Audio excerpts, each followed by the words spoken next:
Good morning, good afternoon, and good day wherever you're joining us from. Welcome to a special edition of Sales TV Live. Today we culminate our first ever Sales TV Spotlight Week. This one focused on women in sales with a panel discussion. In celebration of International Women's Day, we will celebrate the achievements and navigate the challenges faced by women in the sales industry. Joining me is a panel of top women in sales, and I'm going to give each of them a moment to introduce themselves.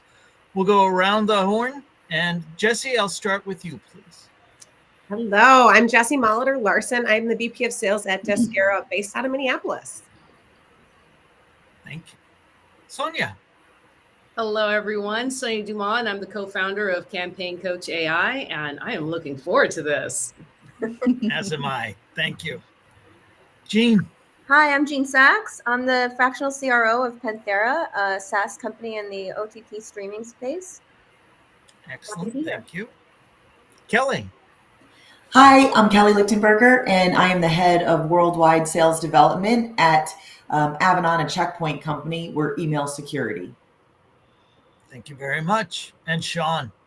Hello, I'm Sean Carroll Sandy in Memphis, Tennessee, y'all.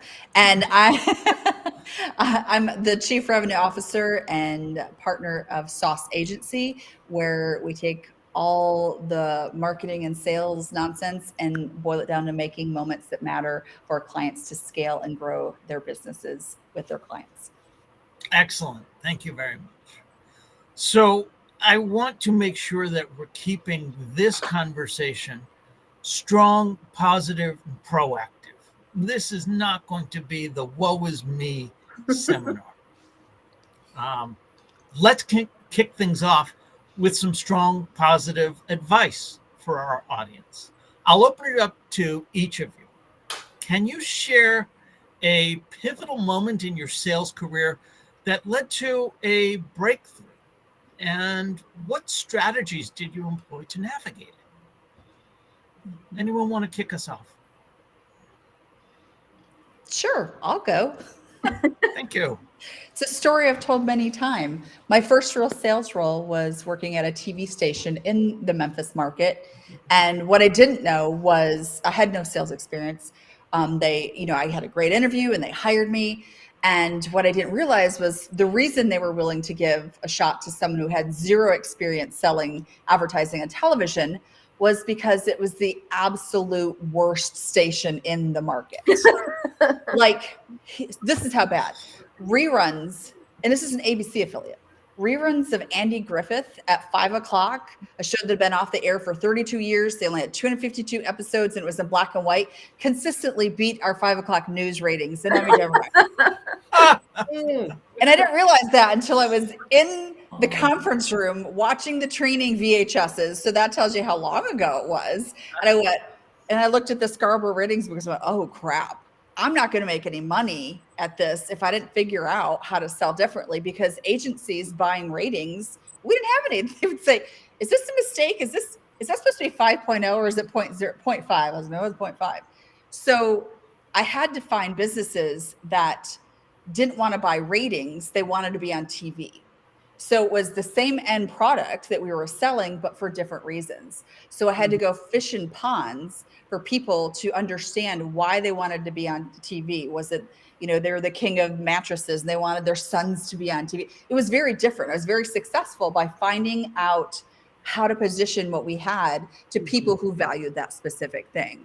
So that was a game changer. And anywhere I've ever been, it's what pond do I fish in? What bait do I use? It could be the same product, but it's connecting with people who really wanted what you had to buy for the reasons that they wanted to buy it. So that was how I started.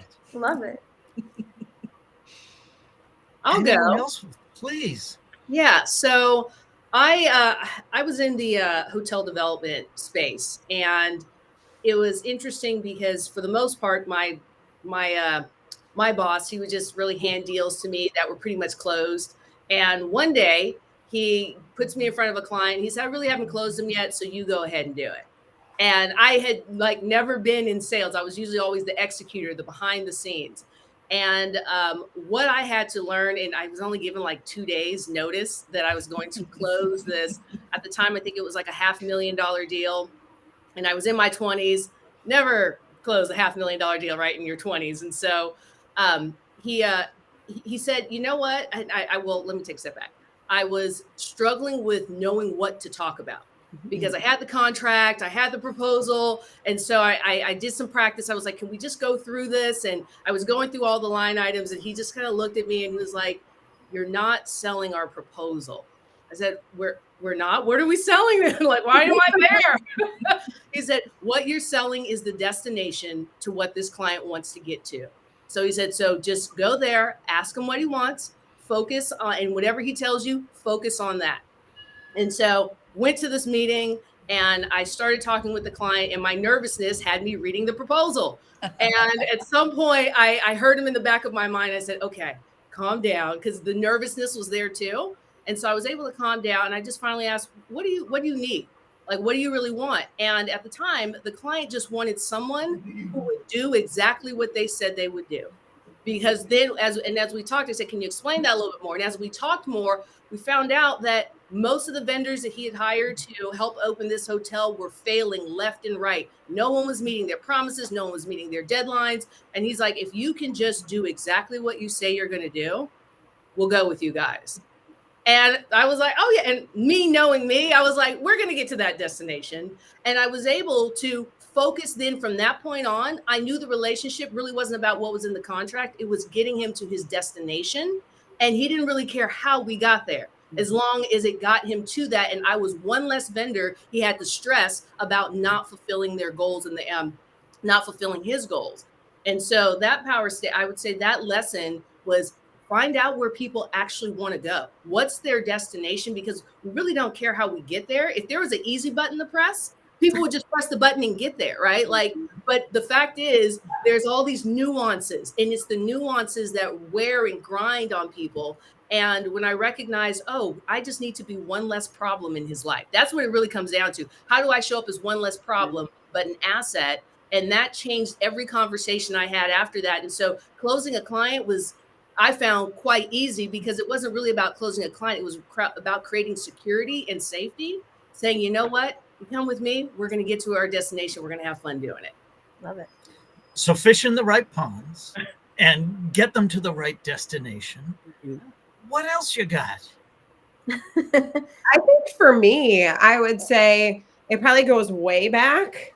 I grew up with a family that had business owners, and I kind of fell into sales. And my dad once told me, he was like, all you have to do is solve people's problems. And I think so often when people get into sales, you spend so much time trying to learn a product. What's the product do? How do I pitch it? What are those things? And when I focused on, okay, what's the problem we're solving? If we don't have a problem to solve, there's nothing to sell.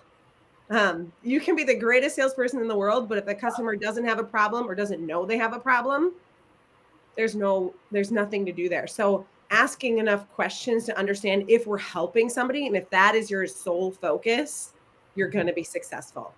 So when I talk to reps or anybody, I'm like, you don't need to know the product. Don't worry about everything it does. What's the problem? It's okay, they don't. Ask questions. That's all you need to know. Well, and I think like personal life and professional life, it comes down to pain. We're not changing anything unless the pain is great enough. So I may not have enough time to even just mow my lawn because I'm so busy. But if you live somewhere that has an HOA and they send you a letter that you have to get your lawn cut, that's when you may decide, I didn't have in the budget to have a lawn service, but I'm going to find one. So it's that, what do I need to do to get to the pain? And then how do I solve it for people? And so a lot of times when I'm teaching new reps, it's all about take off the table what we have and just start an open dialogue. With everything out there today, and, we all hear about AI, and there's so many ways to get to information so quickly.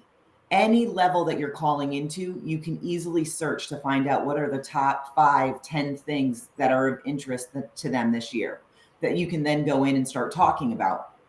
So keep it at that level and then open the door. And if my product happens to fit in there, that's great. Let's continue the conversation. But I'm not looking to sell anything at all when I'm first walking in.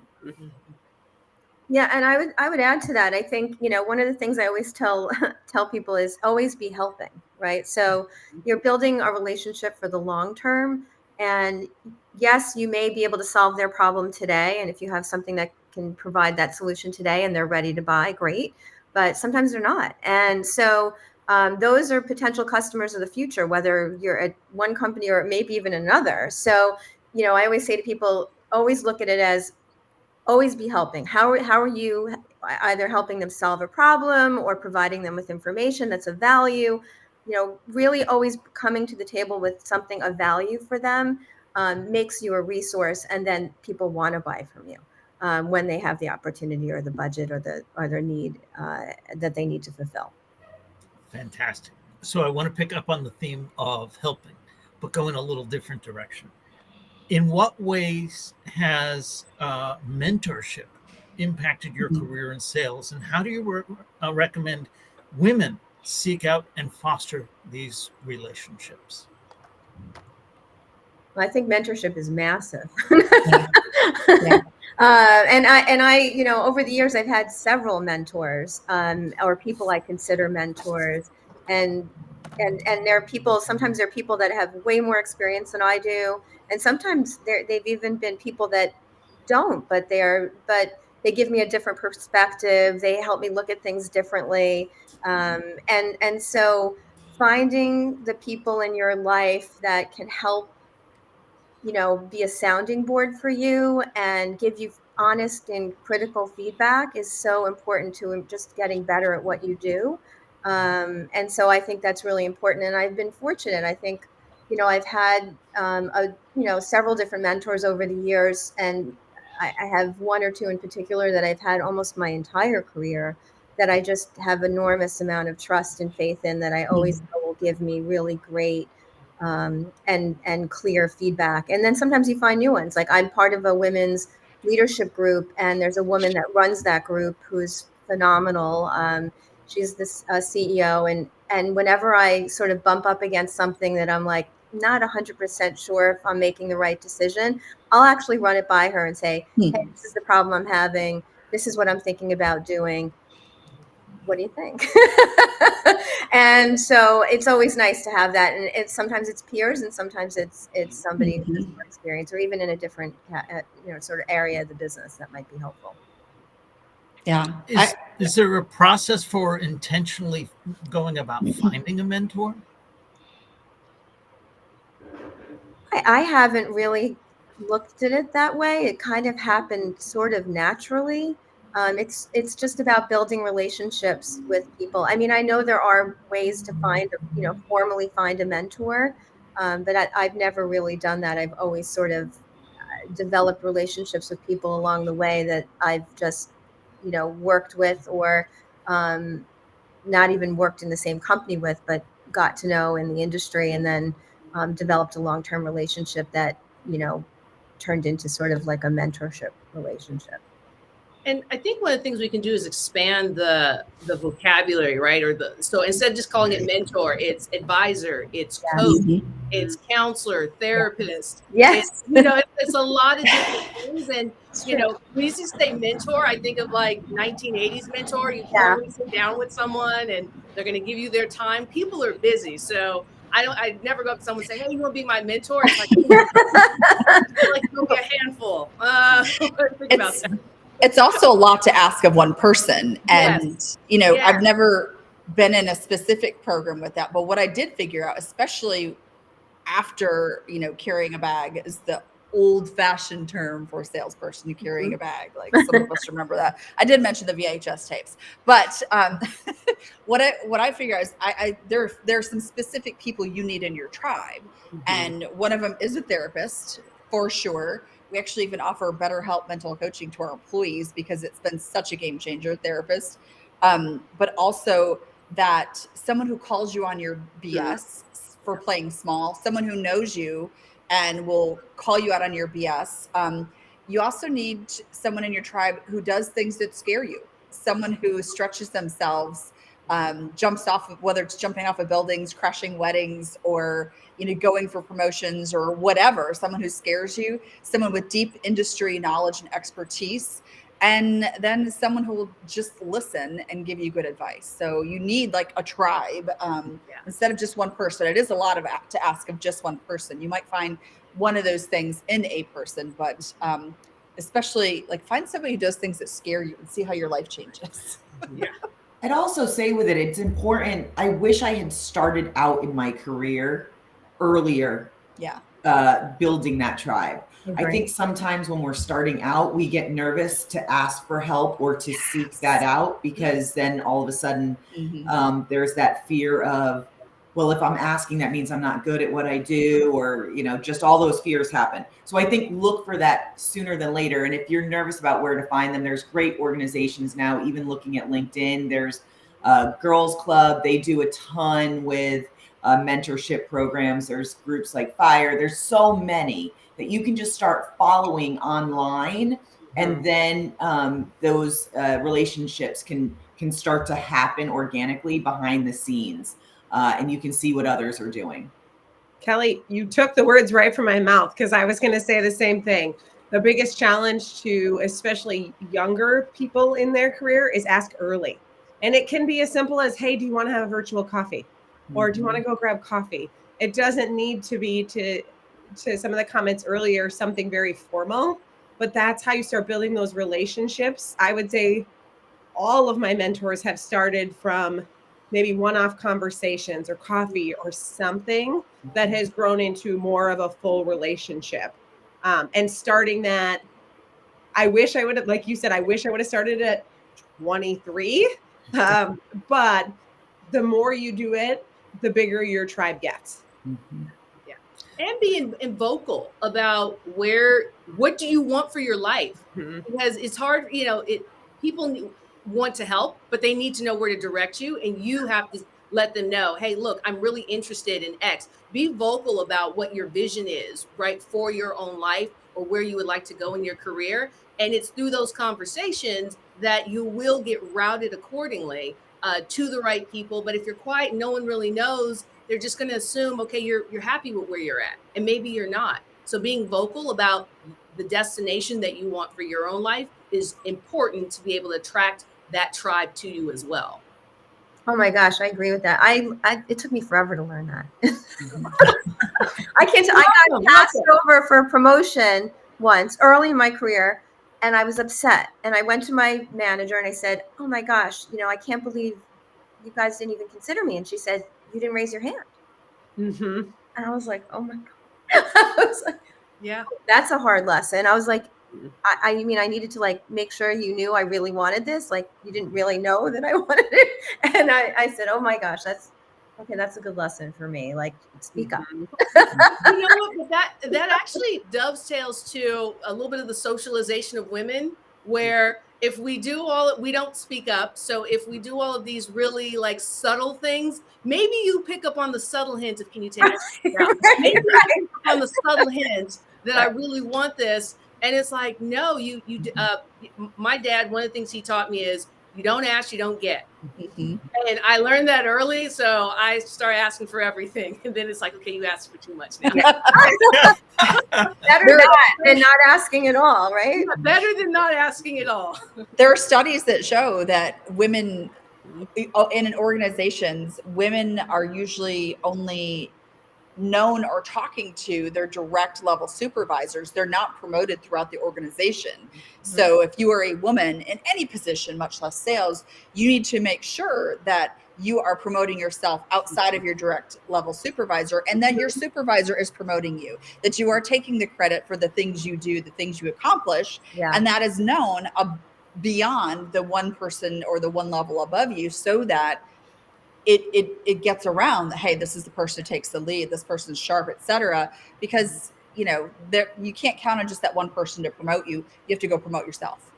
One of the things I just did with a group that I was talking to is, we went around the table and asked every woman what they're an expert at.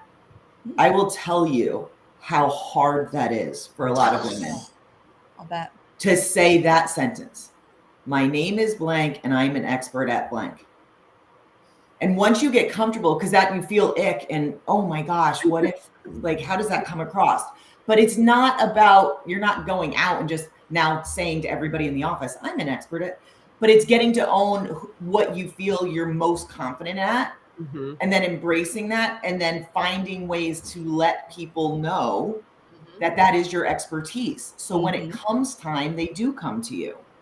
Again, it's about, being quiet, but really owning who you are and what you're skilled at. And we have to be more vocal about that. I think it gets lost.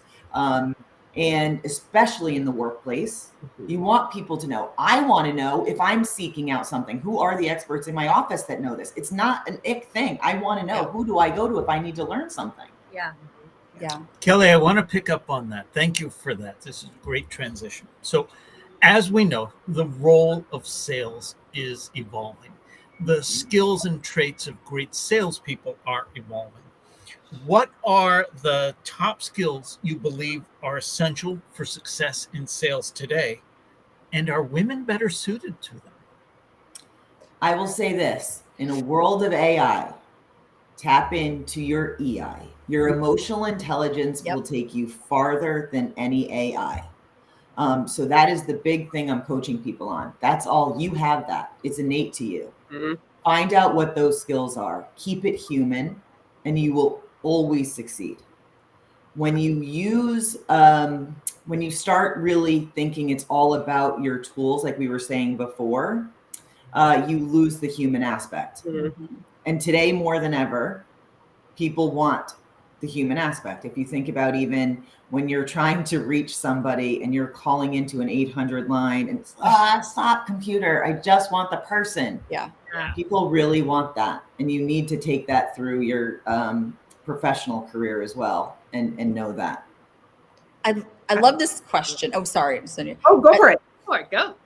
I love this question because there are studies that say women are outperforming men in achieving quota, and then women who are managed by female sales directors or female managers in sales, or their teams are outperforming. And it's a complex question. It goes to what Sonia's talking about with socialization too.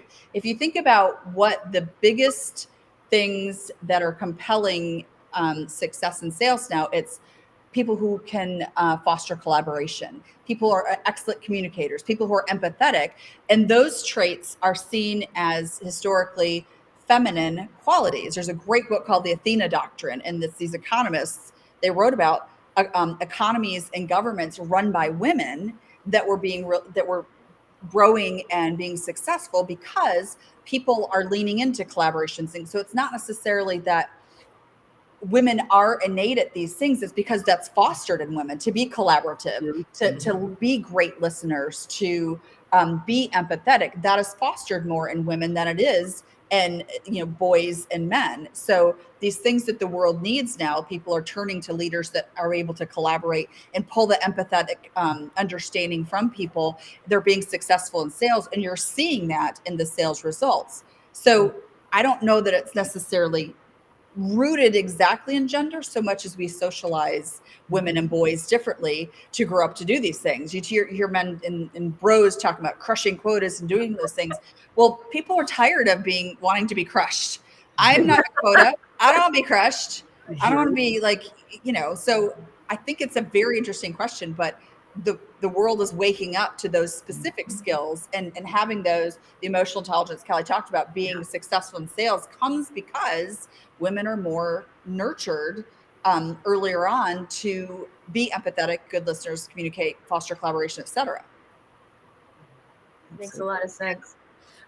I was going to say, I don't know if I truly believe that sales has changed that much.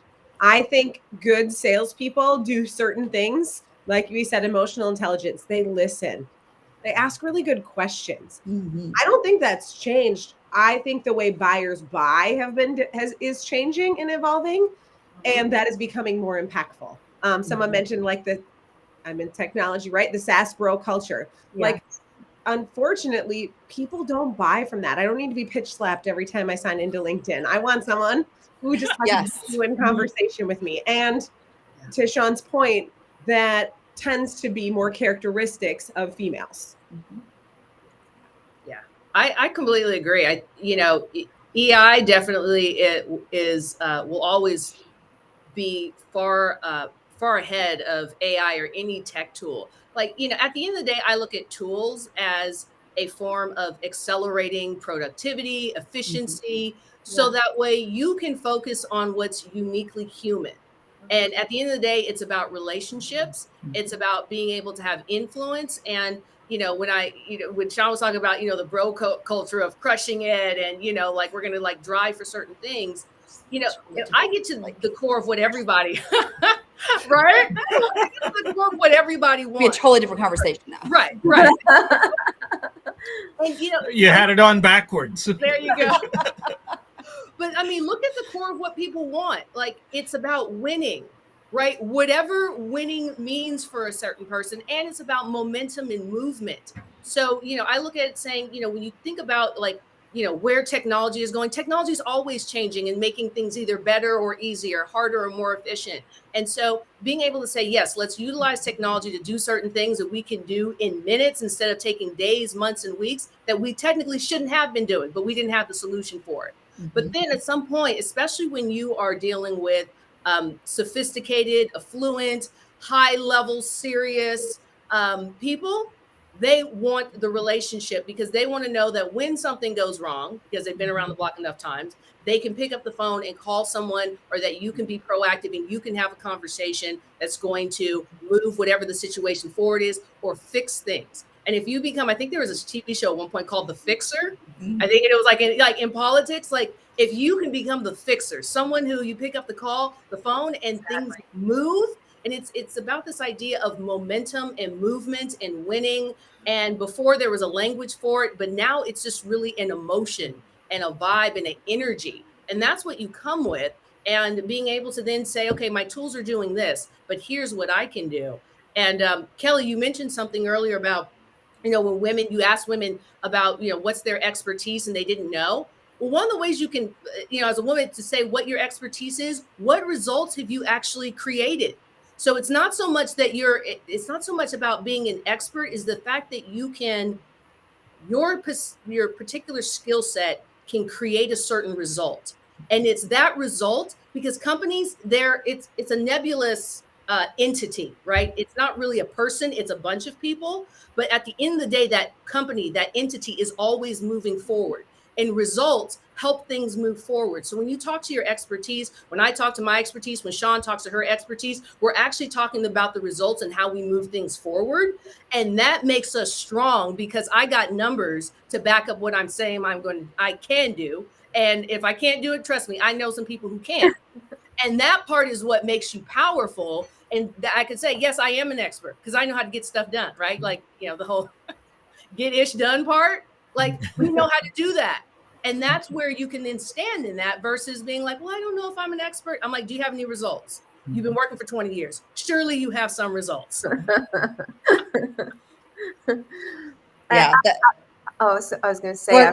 Go ahead, Jean. Yeah, Sean. So the only thing I was going to add to that is, things, as you said, the sort of sales hasn't changed that much at the end of the day. Except that today, like especially in technology sales, it depends on what industry you're in. A lot of decisions are made digitally. Like in the old days when I first started selling, I could actually go like sit in front of somebody. Wasn't that fun? I feel like that was the funnest part. Right. And yeah, it was the best part of I loved it. And it's a little harder today. Like a lot of, it took me, for my last company, I think we didn't get to meet the team that bought our technology until after the deal closed.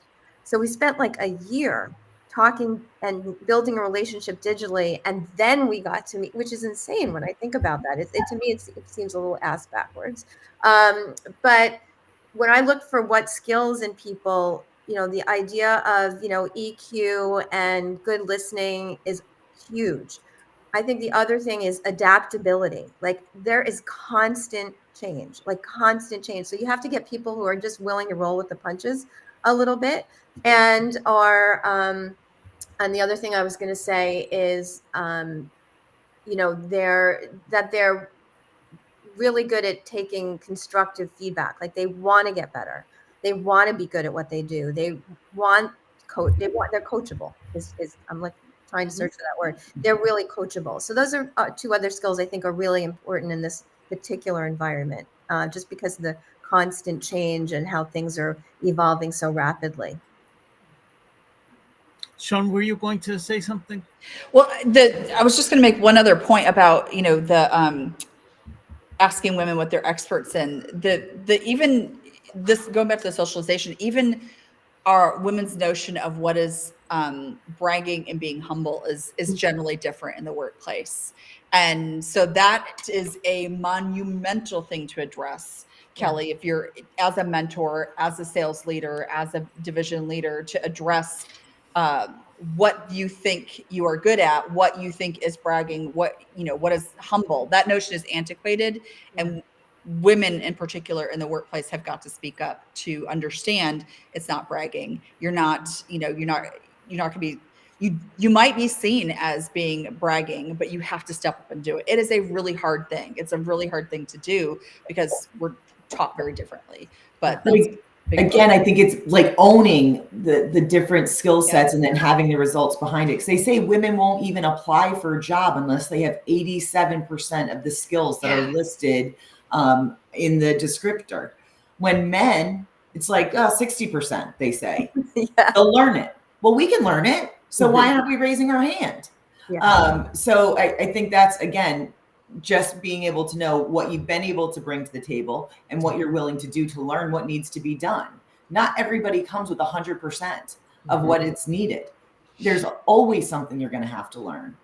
So I think it's really important just to, again, to stop putting ourselves in that bubble that what we're saying we're good at is bragging. It has nothing to do with bragging. It has everything to do with bringing yourself forward and making yourself heard as far as what you can bring to the table. Again, they say, don't show up at tables where you have to bring your own chair. We have to start being, there for a reason.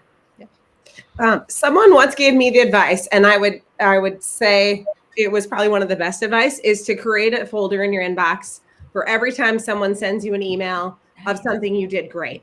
Because so often you talk to people and they're working on a resume or they're interviewing and they're like, well, I don't know. But it's that collection of, okay, here are the things people said about me. Here are quotes. Here are things that even if you're having a bad day, you can go back to. But it helps people have the confidence, especially women, to say, okay, I can feel it. It's okay because someone else validated it, because it's an email here and so said this, versus feeling like, well, I can say this, but what would someone else say, or what are they going to think? I was really hoping you'd bring me there, and collectively you did. So with the inbox collection, with your bragging and humbling, and what results have you created? Are you an expert? How important is personal branding in sales? What are some effective strategies for building a strong personal brand? And is it important for women to incorporate their gender as part of their personal brand? Who wants to go? Good question. That's layered and loaded. And I don't think you have, Rob, I don't think you have a choice. Like, your personal brand is you. You are a woman. Like, so naturally your personal brand is going to incorporate being a woman, because that's who you are, right? I mean, your personal brand is you. So I think personal branding is massively important. And I've spent a lot of time working on this over the years. And, today, we have some incredible tools to help us do that. I mean, LinkedIn is obviously one of them. So, it's amazing to me. Like, I've worked with salespeople who are really senior, like really experienced, capable people that have the worst LinkedIn pages I've ever seen. Like, they just don't take care of their personal brand. And I think as a seller, as well as a sales leader, building that personal brand, being a thought leader, writing articles, resharing articles that you think are interesting or important within your industry, being active in communities online is so critical to building your personal brand, and also networking. I mean, it's just, to me, building that personal brand enables you, and it's sort of it greases the skids of building your network. And so, I think that's massively important for any gender. It doesn't matter.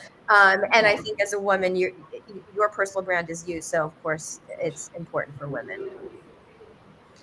I just had this conversation with my team maybe 2 weeks ago about branding.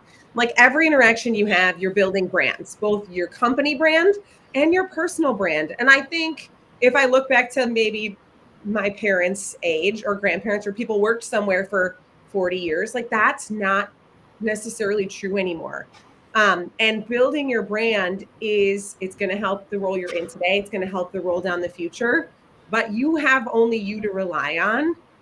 So really putting a focus on what are you doing in every interaction to make that memorable. For a lot of people that are in SaaS, like I think the average is like 2 years now, which is crazy. It is. But you might sell to someone today that 3 years down the road, you're at a different company. If you build that brand, you've got that connection to rely back on. And so I think it's so important. And 100%, Jeannie, to your point, like we're females. Like I can't build my brand without being me authentically. So that's the only way to show up. Yeah, I love that. Go ahead. No, go ahead, Sonia. I think I'm always about like, let's look at a word and switch it. So instead of calling it personal brand, it's your reputation. That is throughout all of history. So back in the day, it was, our grandparents and parents, it was their reputation was what they was known in their company and maybe the circle of friends. Now your reputation is global, right? Between LinkedIn to Facebook to Instagram to YouTube, you now have control of your reputation on a level that you didn't really, I wouldn't say control. You have the ability to broadcast your reputation at a level that did not exist before. So look at it as this is your resume. This is like resume times 10, right? It's you being able to go before future opportunities, all because they look at your social profile and they see what you do. And all of a sudden then opportunities come to you because of what your reputation that you are showing online. So even if you're maybe a little bit shy, like some of us we're shy when we're in front of people, but we can turn on the camera, light up, let our personality, let our expertise come through, and then we turn off the camera and we're back to, So you can play with that, especially because I would consider myself an ambivert, right? I know how to turn it off. I usually like to turn it on, turn it off. But being able to know that I have to have a professional and a social and a global reputation that's going to then open those doors. So think of it instead of saying just personal brand, I have to have a logo and my colors. It's your reputation. How do you want people when they find you to be amazed by you, how to see your expertise? Because you also don't know who at your company higher up will see you. And next thing you know, you skyrocket through 3 or 4 positions, or someone else at another company offers you a position. You just don't know. But if your reputation isn't there at a digital level, it's very hard. It's going to be very hard to just knock on doors and open into someone's office to speak to them. Love that. If I were the tattooing sort, I have a lot of mantras that I would have tattooed all over my body, right? One of them would be everything you do is a preview of what it's like to work with you. So think of your digital reputation, your interactions with people, website, et cetera, especially me having a business. Everything I do is a preview of what it's like to work with me. And so it's your personal brand, but also it's a pre-qualifier. If you don't like this, probably not gonna like working with me. I drop F-bombs or do whatever, we're not gonna be a good fit, and that's okay. So your branding, what you say, what you contribute to thought leadership on LinkedIn or on your website, to your company meetings, it's a preview of what it's like to work with you. And as salespeople, it's really hard to get over. You're not going to be for everyone, and you don't want to sell to everyone.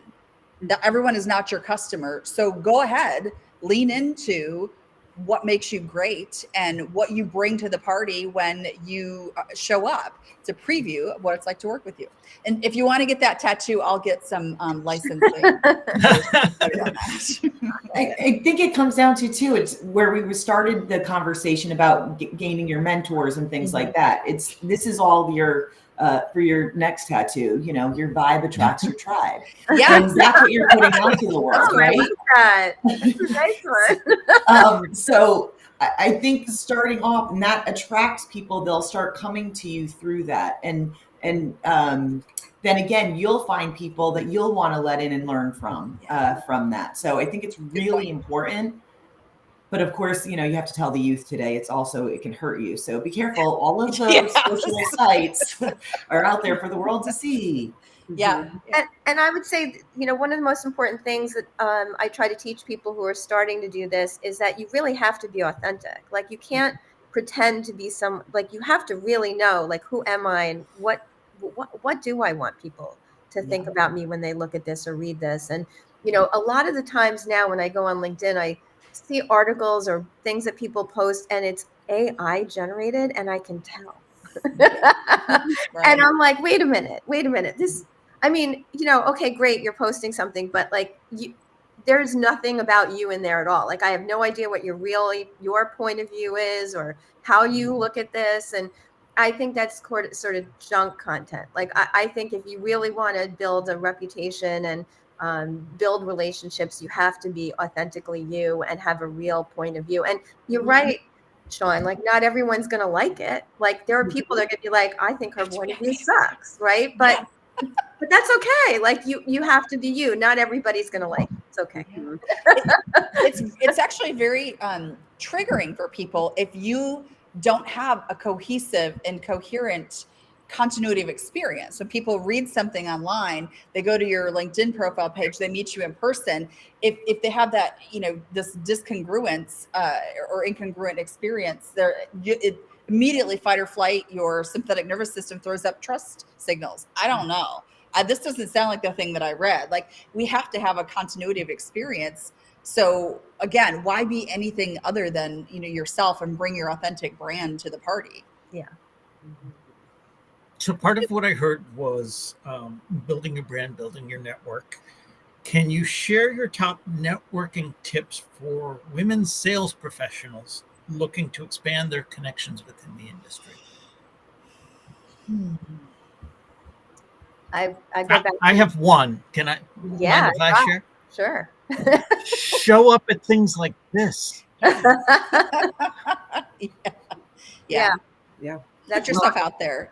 And someone told me a long time ago that when I was building my sales consulting service, there's a lot of imposter syndrome that goes there. Like, I felt sick every time I put a price on a contract or proposal. If you feel like you're going to throw up or die, you're growing. That's important. But, if you don't have to be a 10 to be of value to someone. You can show up with your 4 level of knowledge and expertise and help someone who's at level 2.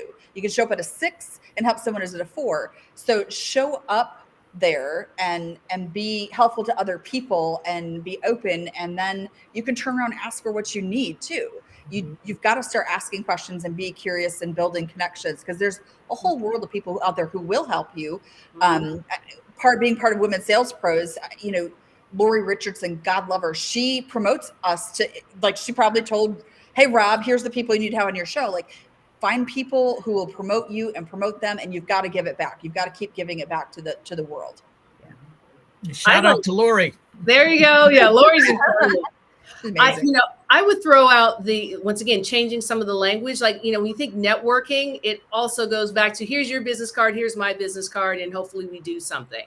I look at it as going back to building your tribe. Look for alliances, right? Mm-hmm. Look for partners, change the language, because then that's also going to change how you're showing up in a space, right? Mm-hmm. So your alliances and partners can start with your personal brand, your social reputation. Start there, start commenting, start finding people that you really love their articles. That is the easiest space without even have to go anywhere live. Mm-hmm. And then from there, do show up live. Because there's nothing more amazing about when you meet someone for the first time and their energy, as Kelly said, right? Your vibe is your tribe. And that's going to then open up doors that you can't even imagine. But definitely change the language. Instead of just saying networking, that's too much of a, what do I get out of it, right? Mm-hmm. And there's almost a bit of I would say we're a little bit hostile and guarded, because it's okay, we're just here for the normal exchange. No, I'm looking for alliances. I'm looking for partners. I'm looking for interesting opportunities, as who knows where the conversation is going to go. So also have a level of passion and curiosity. I look at it as, this is your life. Why are you doing any of this, right? It has to be more than just paying the bills and getting a check. Like you were building something. And so that also goes back to why you need a mentor, a coach, a therapist, because you need a vision for where your life is going, because then you can backtrack and say, okay, if I want to get here, what are all the things I need to do versus all these tactics that are all over the place? You have to have a strategy and a vision for yourself first, and then you're going to plow forward because you know what you want. So I love it. Give thumbs up. And I go back to, oh, that's beautiful. Always be helping, right? I mean, it goes back to the always be helping thing. Like I don't go, and I'll take this back for 1 second. So the pandemic really, was brutal because I literally never left my house for like 2 solid years, which was, me and everyone else. But like, when I had to go back and start going to events in person, it was like trying to figure out what I what I was supposed to do. I mean, I almost forgot, like, this is real people. I can have like real conversations and actually build real relationships with people in person. This is exciting. And, and now every time I do it, and I've been doing it a lot, I really do think, how can I help this? I don't think about me at all. Like, it's all about them. Like, how can I help you? What are you working on? What are you trying to accomplish? Like, that's how you build a real relationship. Then people want to help you, but like, you really need to help them first. Like, your attitude has to be, how do I help you?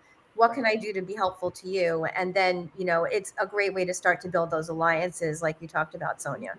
Yeah. So I heard a reference to this earlier today, and I'm still going to ask it anyway, knowing that it's different for everyone. How do you manage work-life balance in the demanding field of sales? And why is that important? I will jump in here. I don't think there's such a thing as work-life balance. I prefer the term work-life integration. Maybe you guys heard my 3-year-old does not have daycare today, so she was running in and slamming the door. So I'm putting myself on mute. But I think it's how do they work together, and it's never going to be perfect. But I think for me, having a supportive other person that can help, and on the company side, making sure you're aligning yourself with organizations that also are supportive of that. Because you can have the greatest spouse in the world, but if you're not working for a company that values that, it's going to be really hard to integrate that. So you really need to prioritize those things, and be thoughtful of what are your boundaries, and be verbal about what are your boundaries. So I have to pick my daughter up at X time, so I will not take meetings during this time. If you set that boundary up front, people are typically good about adhering to that, but you have to be verbal about that. A lot of females, I think, too often were like, yeah, I can do that. Oh, I can do that. And that's where you burn out. People pleasing. Yes. Yeah. I think it's about, no. Sorry. I was going to say, women are really bad at saying no. We always want to say yes. So I think learning how to say no a little bit is really helpful. As little girls, you're taught a lot of things that go to being perfect. Mm-hmm. So now I try to work with young women just getting into their career. It has nothing to do with perfection and everything to do with excellence. And so what is that for yourself? So if you're starting to do the people pleasing and saying yes when you know you should have said no, you're not going to feel fulfilled. Mm-hmm. So you're going to end up walking away feeling really badly. So that's why it's so important to set those boundaries with yourself first. And then you can provide them out and take away the guilt feelings and all of the things that come with that. And just being really true to yourself. That's where the balance comes in. I know as people, you show up a lot better when you feel better yourself. Yeah. So it's really important to put yourself first. And I know, again, that goes to oh my God, how can I do that? That sounds so terrible. But once you realize what that is and why you're doing that, and it's not anything to do with an ego or anything like that. It's so you show up as the best version of yourself. And that's where also, again, going back to the brand that we're talking about, that's how you build your best brand. Mm-hmm. Yeah. Boundaries. What? Like we're not taught a lot of boundaries and self-preservation, socialization as young women. There's this, it's called the good girl complex. And it's, we need to get perfect grades and be perfectly behaved and look perfect and wear the perfect dresses and things. And if you don't think that crosses over into work, you are kidding yourself. So it breeds this, hypervigilance and hyperperformance and perfectionism that we don't know what to do with until everything falls apart as women. And so I will be the first to stand up and tell you, your kids aren't going to die if they eat frozen food, like fish fingers or chicken parts and frozen potato, whatever bombs. Like, that's fine. That's fine. It's okay. Like, perfectionism is a fallacy. Work-life balance, just, I love that you said that. You're like, I call it integration. Like, we show up as whole ass people, and we have to give each other space for that, and certainly not make other women feel like we're judging them for what they have for dinner or when they pick up their kids or whatever. I mean, none of that matters. It just matters that you are a whole person, and you bring that whole person to your work, and you bring the whole person to your community and to your children, your family, etc. And give people space to do that, and then say no to crap. That's a good thing too. Just say no. I don't want to do that. Thank you. It takes practice to do that too. My friends laugh because they're like, you have really good boundaries, because I'll say, that does not sound like fun to me. I do not want to do that. Thank you. Thank you for inviting me. No. And to springboard off that, Sean, I would also add, it also goes back to knowing you, right? And your personality, what your talents are, what your skills are, because some of you are in industries you really shouldn't be in, right? Like, some industries are always on. Like, hospitality is always on. So if you want to be a general manager at a hotel and be absolutely badass, just know you're going to be always on. Mm-hmm. And so being able to recognize, and like, I have friends who love it. They love being always on. Yeah. Not me.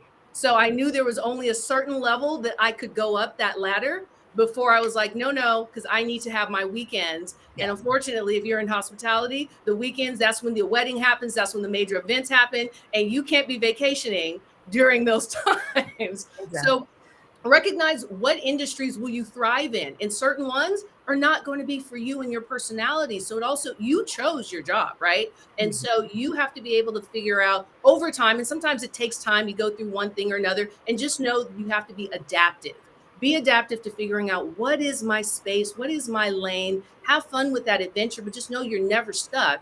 And also just paying attention to what's real about that industry. And if you want to change it, then you may have to go start your own company and do it a little bit differently. But just recognize that's a part of some of the boundaries. It's self-boundaries on what can I work in and what can I. And sometimes it's the environment, and you can't change the environment, but you can change what you decide to, which environments you decide to put yourself in. Really good. Wow. That's great, Excellent. Sonia. So many things I still want to explore with this panel, but we're coming to the end of our time. So let's go around one more time and just let everyone know the best way to get in touch with you. Again, Jesse, if you'd kick us off, please. Absolutely. So you can connect with me on LinkedIn. It's Jessica Molitor Larson. I know I have a very long last name, but I refuse to drop my maiden name. Or you can reach out to me at jessie.molitor@descara.com. Thank you. Sonia. Oh, so I am also on LinkedIn. Just come find me, Sonia Dumas. I'm connected to Sean. If you don't know Sean, I'm connected to Rob. So find them, you'll find me. Excellent. Thank you. I'm also on LinkedIn, Jean Sachs, and you can also reach me at email at Jean, Jeanne, at firsttracksadvisors.com. Excellent. Thank you. Kelly. So same thing, LinkedIn, and you can find me as well on SalesTV and other areas that I've spoken at, as well as my latest endeavor, which is Kelly at prospectlikeagirl.com. Awesome. I like it. I can't wait to check that out, Kelly. Yeah. And Sean. Like everyone else, I'm on LinkedIn, but I want to say, look at how amazing it is that each one of these women gave you their email address. I'm going to give you mine too. And I welcome, like all of us, we welcome people looking for mentors and things like that. If you use it, however, to prospect, know that you may end up in a blog, or good, bad, or otherwise. My email is at sauceagency.com. I'd also love for you to go to makemomentsthatmatter.com and check out our podcast. It's all about exactly what we're talking about today with sales, business, scalability, etc. This has been a fantastic session. This has been a fantastic end to the week, the Sales TV Spotlight, Women in Sales. Just want to share with the audience, we do have a newsletter. You can find it at salestv.live/newsletter. And what we'll do is provide a recap of each episode this week.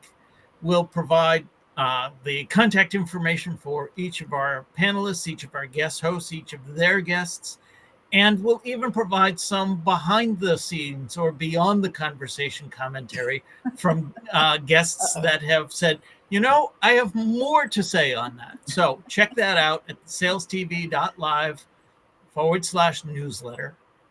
On behalf of myself and everyone else at Sales TV, ladies, I want to thank you very much for sharing your time with us, sharing your insights with us. This has been a fantastic session. Thank you. Thank you, Rob. Thank you, Rob. Did Thank you. have the time to ask you what you've taken away from this week? Do we have time to do that? Because thank you We for do. hosting all of us. So what What did I've you take taken away? away from this week, if you want to be considered an ally, don't wait to be invited. Sometimes you have to step up and take a proactive approach in that too. And I hope that we here at Sales TV have done that effectively. Yeah. Excellent. Excellent. Thank you. you, Rob. Thanks for having us. Thanks. Bye all.